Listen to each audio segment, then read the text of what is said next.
नमस्कार, जय हिंद। स्वागत है आज आप सबका फिर से आपके अपने और मेरे यूट्यूब चैनल पे। मैं राहुल शर्मा।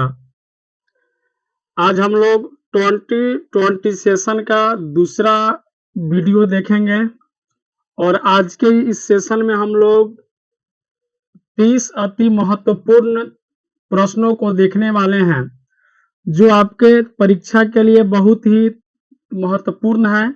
इसमें से एक दो सवाल आपके परीक्षा में आना फिक्स है। चलिए तो स्टार्ट करते हैं सवाल नंबर 1 से। जैसा कि आप सब लोग देख पा रहे होंगे कि जो गौतम बुद्ध हैं उनके बचपन का नाम क्या था। ऑप्शन ए में आपके सामने है कि सिद्धार्थ था। ऑप्शन बी है वर्धमान था। ऑप्शन बी में दिया है सुधोधन और ऑप्शन डी में दिया है कोई नहीं।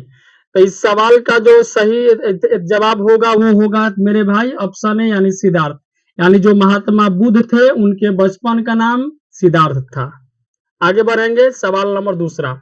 सवाल नंबर दूसरा है कि इंसुलिन का प्रयोग किस बीमारी के उपचार में किया जाता है। ऑप्शन आपके सामने है कब्ज के लिए, ऑप्शन बी है मधुमेह के लिए, ऑप्शन सी है बेरी बेरी के लिए और ऑप्शन डी में भी है कब्ज के लिए। तो ध्यान रखेंगे इंसुलिन जो है इंसुलिन का प्रयोग मधुमेह के उपचार के लिए किया जाता है। अर्थात इस सवाल का जो सही जवाब होगा वो होगा मेरे भाई ऑप्शन नंबर बी होगा। चलिए अगला सवाल पे आते हैं। सवाल नंबर तीसरा है कि जालियांवाला बाग हत्याकांड कब और कहां हुआ था। यानी एक घटना हुई थी जालियांवाला बाग की, वो कब हुआ था और कहां हुआ था, ये सवाल आपसे पूछ रहा है। तो ऑप्शन ए में आपका है 1919 ईस्वी अमृतसर में, ऑप्शन बी है 1920 ईस्वी मुंबई में, ऑप्शन सी है 1917 ईस्वी कोलकाता में और ऑप्शन डी है 1943 ईस्वी अमृतसर में। तो ये बात सब जानते हैं कि जालियांवाला बाग हत्याकांड की जो घटना है वह आपका अमृतसर में हुआ था और वो भी हुआ था 1919 ईस्वी में। यह इसलिए हुआ था क्योंकि उसी समय एक कानून आया था, रॉलेट एक्ट कानून आया था, जिसे बिना दलील, बिना सबूत और बिना गवाह के कानून के नाम से भी जानते हैं। उसी के विरोध में अमृतसर के जालियांवाला बाग में एक बैठक हुई थी। तो इसका आंसर क्या होगा? इसका आंसर होगा ऑप्शन नंबर ए यानी 1919 ईस्वी में। कहा? अमृतसर में। चलिए हम आएंगे अगले सवाल पे। अगला है कि भारत में सशस्त्र बलों का सर्वोच्च सेनापति कौन होता है। ऑप्शन ए में दिया है भारत के राष्ट्रपति होते हैं, ऑप्शन बी में दिया है प्रधानमंत्री होते हैं, ऑप्शन सी में दिया है मुख्य न्यायाधीश होते हैं और ऑप्शन डी है लोकसभा के अध्यक्ष होते हैं। तो ये बात आपको ध्यान रखना होगा कि भारत के जो सशस्त्र बलों का अध्यक्ष होता है वो होते हैं आपके महामहिम राष्ट्रपति होंगे। यानी इस सवाल का आंसर होगा ऑप्शन ए भारत का राष्ट्रपति। चलिए हम सवाल नंबर अगले पे आएंगे। सवाल नंबर अगला, पंजाबी भाषा कौन सी लिपि में लिखी जाती है।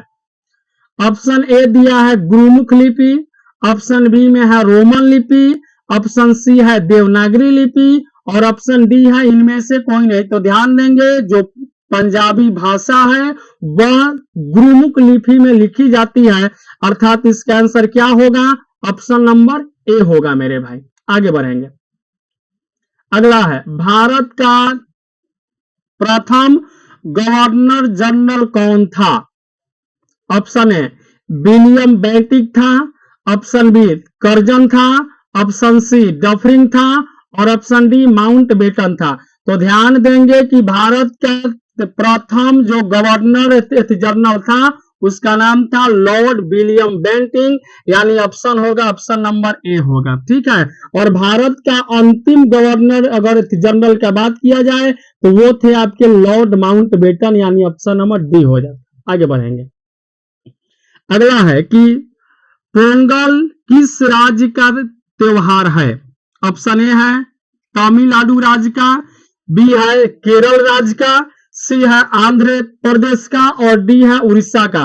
तो पोंगल जो त्योहार है यह मुख्य रूप से तमिलनाडु राज्य में मनाया जाता है, अर्थात इसका आंसर क्या होगा? इसका आंसर होगा ऑप्शन नंबर ए होगा मेरे भाई। ठीक है, आगे बढ़ेंगे, सवाल अगले पे आएंगे।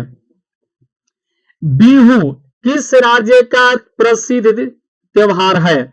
बिहार का, असम का, झारखंड का कि मध्य प्रदेश का? तो सब जानते हैं बिहू जो है असम राज्य का मुख्य त्योहार है, यानी आंसर होगा ऑप्शन नंबर बी होगा। आगे बढ़ेंगे। आंवले में प्रचुर मात्रा में कौन सा विटामिन मिलता है?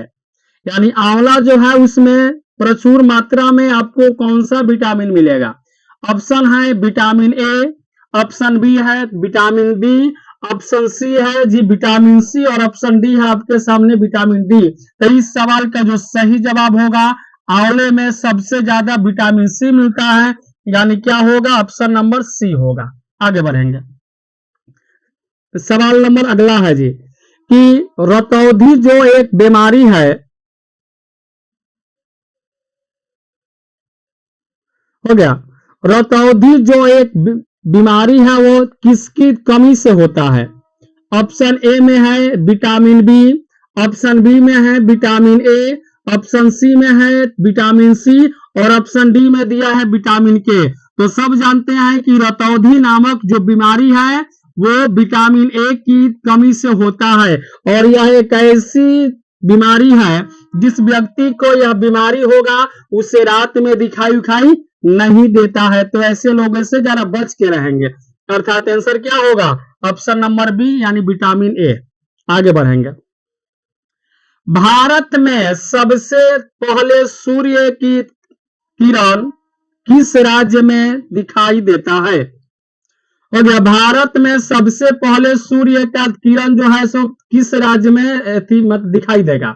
ऑप्शन ए में दिया है अरुणाचल प्रदेश में, ऑप्शन बी में दिया है मध्य प्रदेश में, ऑप्शन सी में दिया है त्रिपुरा में और ऑप्शन डी में दिया है गुजरात में। तो एक बात ध्यान रखेंगे कि अगर विश्व में आपसे ये बोलता कि उगते हुए सूर्य का देश किसे कहते हैं तो आंसर हो जाता जापान आपका, लेकिन हमसे अपने देश के राज्य के बारे में पूछा है तो सबसे पहले सूर्योदय जो होता है वह अरुणाचल प्रदेश में होता है, अर्थात इसका आंसर क्या होगा? इसका आंसर होगा ऑप्शन नंबर ए। सबसे लास्ट में सूर्यास्त का बात किया जाए तो गुजरात में होता है। मध्य रात्रि में सूर्य का देश हम लोग नॉर्वे को कहते हैं। आगे बढ़ेंगे, सवाल अगले को लेंगे। सवाल अगला, गिद्धा और भंगरा। सवाल अगला है कि गिद्धा और भंगरा किस राज्य का लोक नृत्य है? यानी कि कौन ऐसा राज्य है जिस राज्य में गिद्धा और भंगरा किया जाता है? ऑप्शन है पंजाब राज्य में, हरियाणा में, जम्मू कश्मीर में कि यूपी में? तो ध्यान रखेंगे, भांगड़ा से तो सब जानते हैं, भांगड़ा भाई साहब कहाँ है? तो पंजाब में, अर्थात इसका आंसर क्या होगा?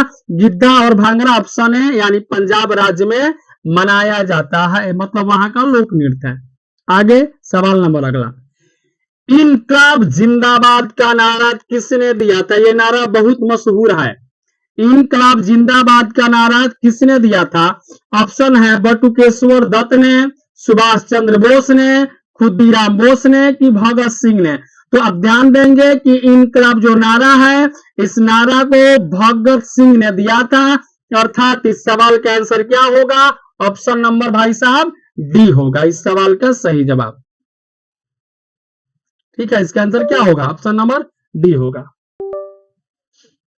चलिए आगे हम लोग बढ़ेंगे, सवाल नंबर अगले पे आएंगे। चलिए सवाल नंबर अगला, भारत की पहली महिला शासिका कौन थी? भारत जो है उस भारत के पहली महिला शासिका कौन थी? ऑप्शन आपके सामने है, सरोजनी नायडू थी, राजिया सुल्तान थी, मुमताज महल थी कि नूर जहां थी? तो इस सवाल का जो सही जवाब होगा, एक मिनट,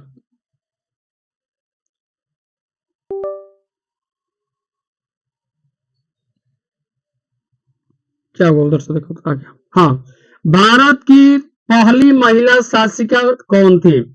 सरोजनी नायडू, राजिया सुल्तान, मुमताज महल की नूरजहां? तो ध्यान देंगे, भारत की पहली महिला जो शासिका थी वो थी राजिया सुल्तान, यानी आंसर क्या होगा? ऑप्शन नंबर बी होगा। अगले सवाल पे आते हैं। मराठा शासन के प्रत्यक्ष नियंत्रण वाली क्षेत्र क्या कहलाता था?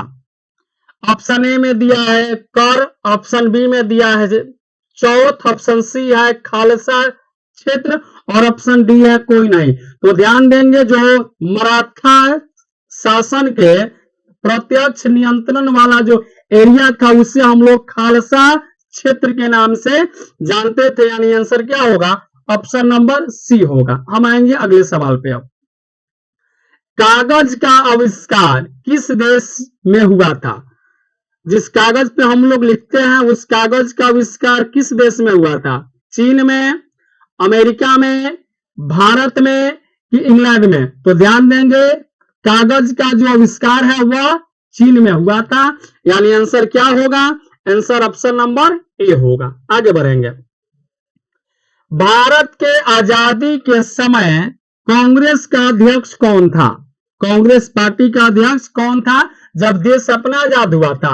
ऑप्शन ए में दिया है राजेंद्र प्रसाद थे, ऑप्शन बी में दिया है महात्मा गांधी थे, ऑप्शन सी है जवाहरलाल नेहरू थे और ऑप्शन डी में दिया है जेबी कृपलानी थे। तो ध्यान देंगे, जब देश अपना आजाद हुआ उस समय भारत में कांग्रेस के अध्यक्ष जेबी कृपलानी थे, अर्थात इसका आंसर क्या होगा? इसका आंसर होगा ऑप्शन नंबर डी होगा।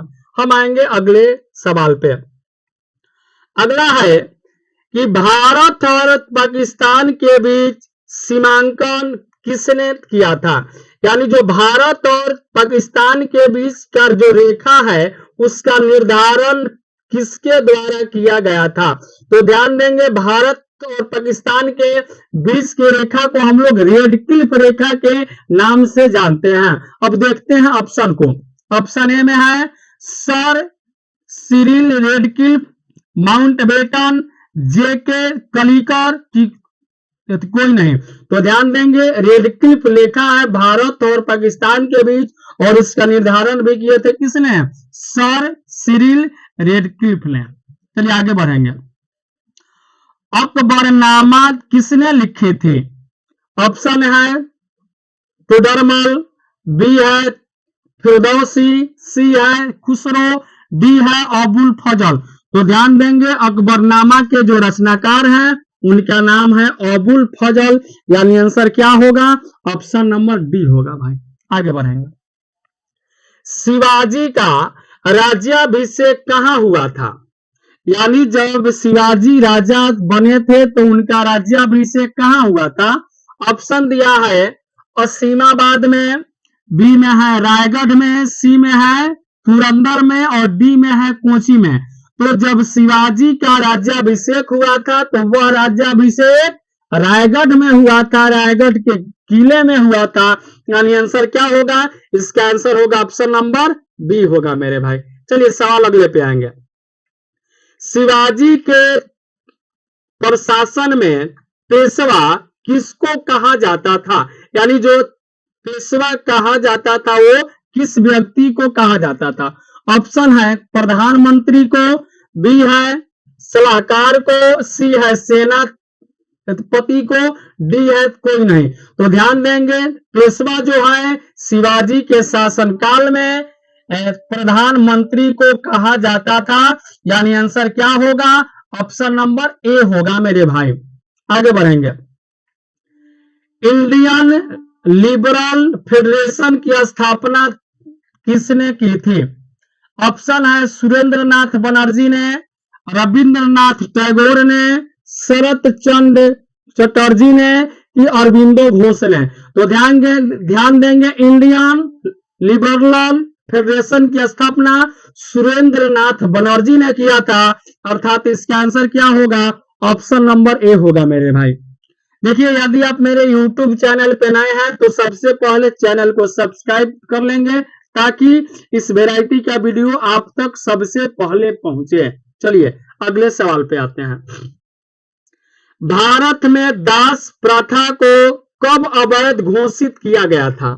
ठीक है, ऑप्शन ए में दिया 1843 में, बी में है 1853 में, सी में है 1843 में और डी में है कोई नहीं।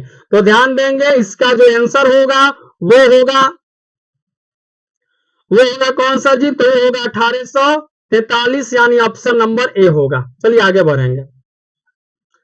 भारत में अंग्रेजी शिक्षा किसके द्वारा लागू की गई थी? ऑप्शन है लॉर्ड डलहौजी के द्वारा, लॉर्ड कर्जन के द्वारा, लॉर्ड विलियम बेंटिंक के द्वारा कि लॉर्ड डफरिन के द्वारा। तो ध्यान देंगे भारत में जो अंग्रेजी यानी शिक्षा है वह लॉर्ड विलियम बेंटिंक के द्वारा लागू किया गया था, अर्थात इसका आंसर क्या होगा? ऑप्शन नंबर सी होगा मेरे भाई। आगे बढ़ेंगे सवाल नंबर अगला। सवाल अच्छा सवाल है। महाराष्ट्र का सुकरात किसे कहा जाता है? ऑप्शन है महादेव गोविंद रानाडे को, बाल गंगाधर तिलक को, गोपाल कृष्ण गोखले को कि इनमें से कोई नहीं। तो ध्यान देंगे महाराष्ट्र जो है उसका सुकरात हम लोग महादेव गोविंद रानाडे को कहते हैं, अर्थात आंसर क्या होगा? ऑप्शन नंबर ए होगा भाई। आगे, अलीगढ़ मुस्लिम विश्वविद्यालय की स्थापना किसने की थी? ऑप्शन ए में है सैयद अहमद खान, बी में है अबुल कलाम, सी में है बदरुद्दीन तैयबजी और डी में दिया है आगा खां। तो एक बार ध्यान रखेंगे कि अलीगढ़ मुस्लिम विश्वविद्यालय की स्थापना जो है सैयद अहमद खान ने किया था, अर्थात आंसर क्या होगा? ऑप्शन ए होगा। आगे बढ़ेंगे। अखिल भारतीय हरिजन संघ के संस्थापक कौन थे? ऑप्शन ए भीमराव अंबेडकर थे, महात्मा गांधी थे, राजेंद्र प्रसाद थे कि ज्योतिबा फूले थे। तो ध्यान देंगे हरिजन भारतीय हरिजन संघ के संस्थापक महात्मा गांधी थे, यानी आंसर क्या होगा? ऑप्शन नंबर बी होगा। आगे, पानीपत की दूसरी लड़ाई किस किस के बीच हुई थी? ऑप्शन ए है अकबर और हेमू के बीच, बाबर और हुमायूं के बीच, मराठों और अफगानों के बीच कि कोई नहीं। तो ध्यान देंगे पानीपत की दूसरी जो लड़ाई है वो 1557 ईस्वी में अकबर और हेमू के बीच हुआ था। पहला आपका लड़ाई 1526 ईस्वी में बाबर और इब्राहिम लोदी के बीच हुआ था। तीसरा जो पानीपत का युद्ध है वो 1761 ईस्वी में मराठों और अफगानों के बीच हुआ था। तो यहाँ दूसरा पूछा है तो आंसर क्या होगा? ऑप्शन नंबर ए अकबर और हेमू के बीच हुआ था। आगे, भारत में प्रथम रेल लाइन का निर्माण कब हुआ था? ऑप्शन ए दिया है 5 मई 1845 में, 16 अप्रैल 1853 में, 12 अगस्त 1857 में कि कोई नहीं। तो इसका जो आंसर होगा वो होगा ऑप्शन नंबर बी 16 अप्रैल 1853 में। आगे, हिंदू कॉलेज कोलकाता 1817 की स्थापना किसने किया था? ऑप्शन ए में दिया है राजा राम मोहन राय, ऑप्शन ए में दिया है राजा राम मोहन राय, बी में दिया है डेविड हेयर, सी में दिया है एलेक्जेंडर डफ और डी में दिया है ये सभी। तो ध्यान देंगे हिंदू कॉलेज कोलकाता का स्थापना ये तीनों मिलकर किए थे, अर्थात इसका आंसर क्या होगा? ऑप्शन नंबर डी होगा। चलिए आज का अंतिम ये सवाल ये रहा आपके सामने। क्या है सवाल? वेदों की ओर लौटो का नारा किसने दिया था?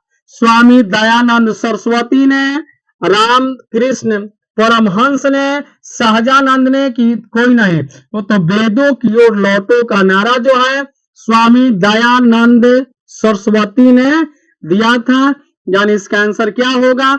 ऑप्शन नंबर ए होगा। ठीक है, तो चलिए अब आज का सेवा इतना ही रहा। अगर वीडियो अच्छा लगे तो लाइक शेयर और सब्सक्राइब आप लोग जरूर कीजिएगा। जय हिंद, जय भारत, भारत माता की जय।